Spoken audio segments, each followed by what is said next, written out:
Betapa senangnya Cynthia karena bisa bebas jalan-jalan tanpa mengajak 3 anaknya. Kini ia menikmati waktunya pergi bersama Farah. Dan Jeffrey yang awalnya tidak mau ikut turun, pada akhirnya diancam oleh Cynthia.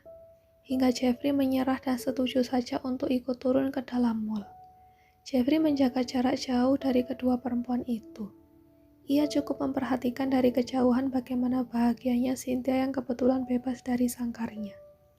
Lucu banget yang ini, Ra.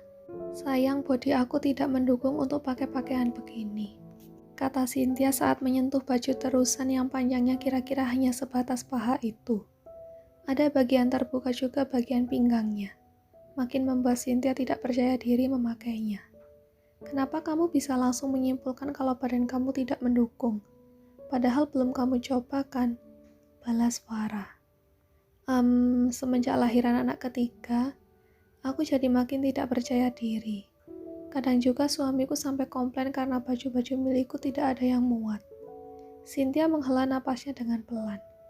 Makanya aku memutuskan untuk diet dan rutin olahraga, supaya badanku bisa muat kembali dengan baju-bajuku itu. Farah tertegun mendengar penjelasan Cynthia. Ia lantas mengusap pelan punggung Cynthia, sambil kemudian memberikan seulas senyum pada temannya itu. It's okay. Kalau tidak cukup baju lama, masih ada baju baru kan? Kenapa kamu malah fokus dengan baju-baju lama yang ukurannya kecil? Bahkan sudah lama. Itu artinya kamu harus mengganti pakaian lamamu dengan pakaian yang baru. Begitu memakai pakaian baru yang nyaman di badan kamu, pastinya jauh lebih happy dibandingkan kamu meratapi baju lama kamu yang ukurannya kecil itu. Kata Farah memberi penjelasan hanya supaya Cynthia tidak terus-terusan menyalahkan tubuhnya yang sekarang lebih besar daripada dulu. Cynthia tersenyum penuh haru ke arah Farah. Spontan ia memeluk sahabatnya itu dari samping. Terima kasih ya, kamu sudah ingatkan aku. Iya, sayangi diri kamu. Cintai badan kamu, oke? Bisik Farah di pelukan Cynthia. Jeffrey yang melihat dari kejauhan hanya bisa mengerutkan keningnya melihat dua orang perempuan itu saling berpelukan layaknya Teletubbies. Setelah melihat adegan pelukan tersebut, secara tak sengaja netra Jeffrey melihat sosok laki-laki yang cukup ia kenal bersama seorang gadis muda. Jeffrey yakin betul kalau itu adalah sosok Andre, direktur keuangan di perusahaan milik Daryl. Lebih tepatnya lagi suami Cynthia. Wah, perang dunia nih, gumam Jeffrey sendiri. Tak berselang lama, benar saja apa yang Jeffrey pikirkan. Cynthia memergoki suaminya bersama seorang perempuan muda. Ayah, Cynthia membulatkan matanya melihat sosok suaminya yang kini berada tepat di hadapannya. Andre yang awalnya merangkul mesra perempuan muda itu, spontan saja melepas rangkulan itu. Ayah, kenapa di sini? Tadi ayah bilang kalau ada kerjaan mendadak kan? Cynthia lalu memandang tajam ke perempuan muda yang bersama suaminya. Andre terdiam, belum menjawab apa-apa. Begitupun perempuan muda itu yang tampak jelas kebingungan di wajahnya. Siapa dia? Bagi Cynthia kemudian. Emosinya mulai naik. Farah mencoba menahan Cynthia. Ia memegang erat tangan sahabatnya itu. Dia siapa, Om? Tanya perempuan muda itu pada Andre juga. Andre keluh. Tangannya gemetar tak karuan apalagi karena kepergok di depan umum begini. Ia sendiri tak menyangka bisa bertemu istrinya di mall. Ia tahu betul kalau istrinya jarang ke mall, apalagi semenjak memiliki anak ketiga. Harusnya aku yang tanya, kamu itu siapa, ha? Kenapa kamu pergi bersama suamiku? Bentak Cynthia pada perempuan muda itu. Perempuan muda itu tampak menaikkan satu sudut bibirnya. Oh, jadi ini istri Om Andre. Pantesan, mata perempuan itu naik turun memperhatikan penampilan istri Andre tersebut. Tampak jelas menyiratkan kalau ia meremehkan Cynthia. Pantesan apa, ha? Cynthia langsung maju. Tangannya sudah menarik baju perempuan itu. Farah cepat-cepat menahan Cynthia. Jangan sampai ada aksi pergulatan sesama perempuan di tempat umum nantinya. Jangan begitu, Bun. Malu dilihat oleh banyak orang, ucap Andre melerai dua perempuan ini. Tatapan tajam lantas Cynthia tunjukkan pada suaminya. Cih, malu dilihat banyak orang. Lantas kamu tidak malu kalau dilihat berduaan dengan Jalang ini di depan banyak orang? Apa? Jalang? Hati-hati kalau ngomong ya tante, ucap perempuan muda itu dengan kesal. Lantas apa namanya selain Jalang, ha? Kamu pergi sama suami orang apa bukan Jalang namanya? Cynthia makin tersulut emosinya. Bun, sudah ya, jangan ribut-ribut di sini, malu. Andre berusaha menenangkan istrinya lagi. Plak. Cynthia berhasil mendaratkan tamparan di wajah suaminya. Andre tampak meringis menahan rasa panas yang baru saja mendarat di pipinya. Jadi kamu belain dia. Jadi begini kelakuan kamu selama ini.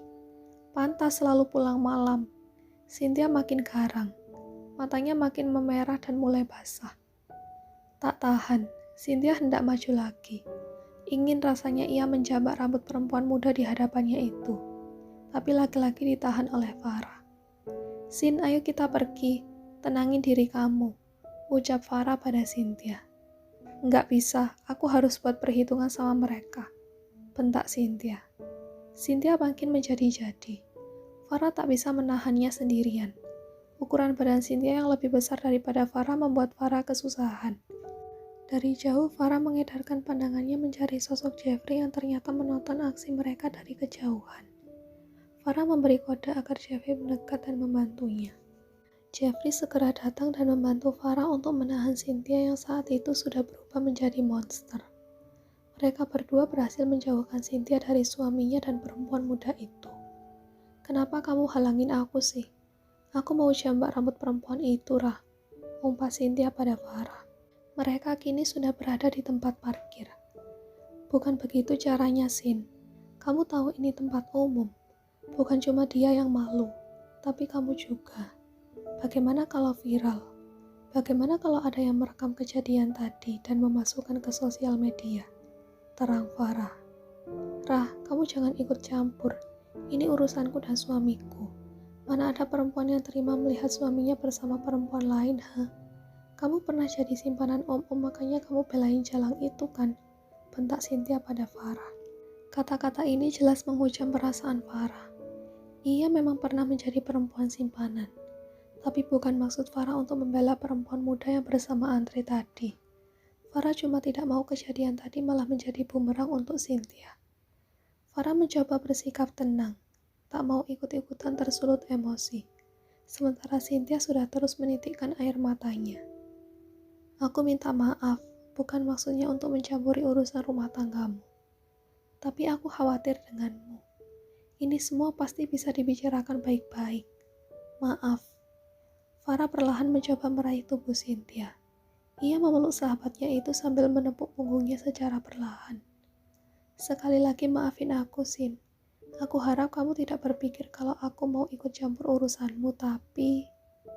Aku yang minta maaf, Rah. Maafin kata-kataku barusan, ucap Cynthia di pelukan Farah. Ia menangis sesenggukan. Perasaannya masih campur aduk. Iya, bisik Farah. Aku baru tahu kelakuan dia seperti itu, Rah. Aku enggak nyangka suamiku seperti itu, kata Cynthia di sela tangisannya. Farah hanya terdiam.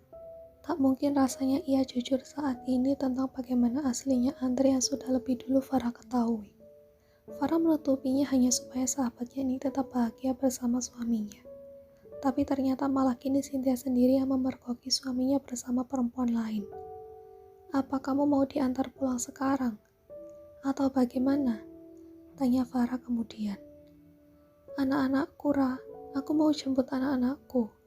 Setelah itu aku mau pulang ke rumah orang tuaku. Mungkin untuk saat ini itu yang tepat.